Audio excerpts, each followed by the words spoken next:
যে 14 বছর বয়সে তিনি কিন্তু প্রথম যখন তরুণ শাহজাহান সিরাজ 1973 সালে মশাল মার্কা নিয়ে জাতীয় সমাজতান্ত্রিক দলের একজন প্রার্থী হিসাবে কালিহাতীতে এসেছিলেন, সেই সময় তিনি তার কর্মী হিসাবে ছিলেন। এবং শুধু তাই না, আপনারা হায়দার মাস্টারকে তো সবাই চিনেন, সর্বজন শ্রদ্ধেয় শিক্ষক ব্যক্তিত্ব। এবং তার হাত ধরে তার পিতা, যিনি একজন জনপ্রতিনিধি, সর্বজন শ্রদ্ধেয় মুরব্বিয়ান, তার হাত ধরে মরহুম জননেতা, স্বাধীনতার ইশতেহার পাঠক, বারবার আপনাদের ভোটে নির্বাচিত এমপি জাতীয় বীর শাহজাহান সিরাজের সাথে তার পথ চলা, এবং সেই একই ধারাবাহিকতায় আমার সাথেও তার সেরকমই হৃদ্যতা। নিজের মেয়ের মতো, ভাস্তি না, মেয়ের মতো করে দেখেছেন। তিনি 2 কন্যা সন্তানের জনক। একই সাথে আমাকেও তার 3 নম্বর কন্যা হিসাবে তিনি কাছে টেনে নিয়েছিলেন। 2023 সালের 12ই জানুয়ারি যখন আমি আলিপুরে আসি, তিনি প্রথম পাথরঘাটায় আমাকে ফুল দিয়ে অভিনন্দিত করে নৌকায় করে বেলটি আলিপুরে নিয়ে যান। পশ্চিমাঞ্চলের গ্রামে গ্রামে তার যে পদচারণা, তার পরিবারের যে প্রভাব প্রতিপত্তি পরিচিতি আছে, সেটা কাজে লাগিয়ে তিনি ইউনিয়নে আমাকে নিয়ে ঘুরেছেন।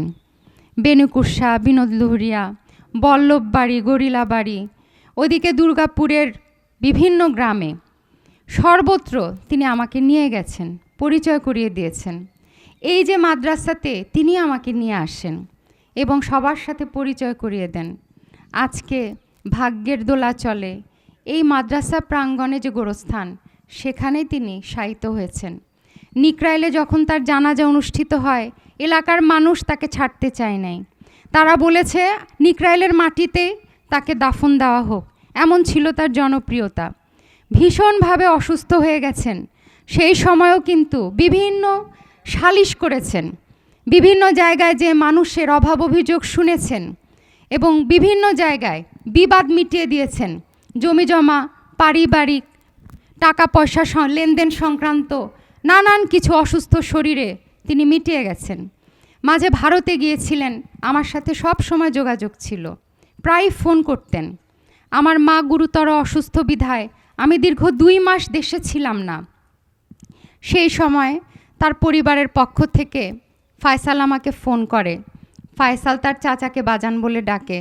যখন জানতে পারলাম সে অসুস্থ, আমি সুদূর তুরস্কতে, আমার মা গুরুতর অসুস্থ, সেখানে এখনও হসপিটালে চিকিৎসাধীন। তার 2টি কিডনি নষ্ট হয়ে গেছে। কিডনি প্রতিস্থাপনের পরে বিভিন্ন জটিলতায় আক্রান্ত হয়ে বর্তমানে তিনি হাসপাতালে চিকিৎসাধীন অবস্থায় আছেন।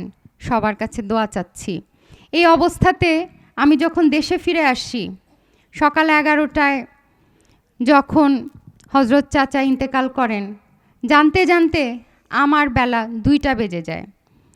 আমি সেই দিন পরিবারের পাশে থাকতে পারিনি দেখে, এবং শিগগিরই আমার অসুস্থ মায়ের কাছে যেতে হবে, তাই আমি বিশেষভাবে সবার কাছে সময় প্রার্থনা করে যে চাচির সাথে নিকরাইলে দেখা করব, হায়দার চাচার সাথে দেখা করব, এবং এই বল্লভবাড়ি মাদ্রাসায় তার শেষ ঘুমের যে স্থান, বারজাখে তার যে শান্তির অবস্থান, তাদেরই দান করা জমিতে এবং আমার মরহুম আব্বার একটি অবদান এখানে আছে। এই স্মৃতি বিজড়িত প্রতিষ্ঠানের গোরস্থানে তিনি শায়িত, সেখানে ফাতেহা পড়ে তার জন্য দরুদ শরীফ পড়ে আজকে আসরের ওয়াক্তে তার জন্য দোয়া করব। তার 3 নম্বর মেয়ে হিসাবে আজকে তাই এখানে এসেছি। কোনো রাজনৈতিক বক্তব্য না, আপনারা শুনেছেন তো উনি কেমন মানুষ ছিলেন। খুব সহজ সরল ছিলেন, শিশুর মতো ছিলেন। তার কোনো বেশি চাওয়া পাওয়া ছিল না।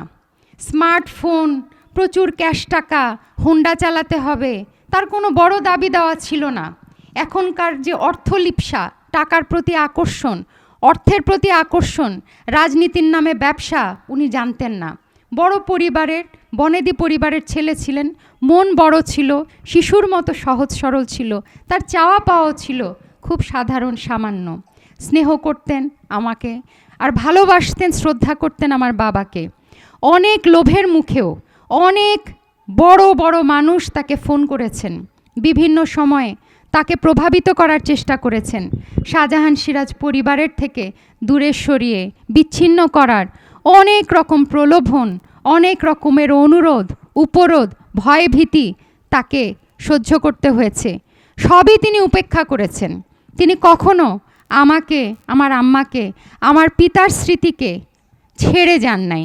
আজকেও তাদের বাড়িতে যখন ভাত খেতে বসেছি, খুবই স্মৃতিকাতর ছিল সে অভিজ্ঞতা।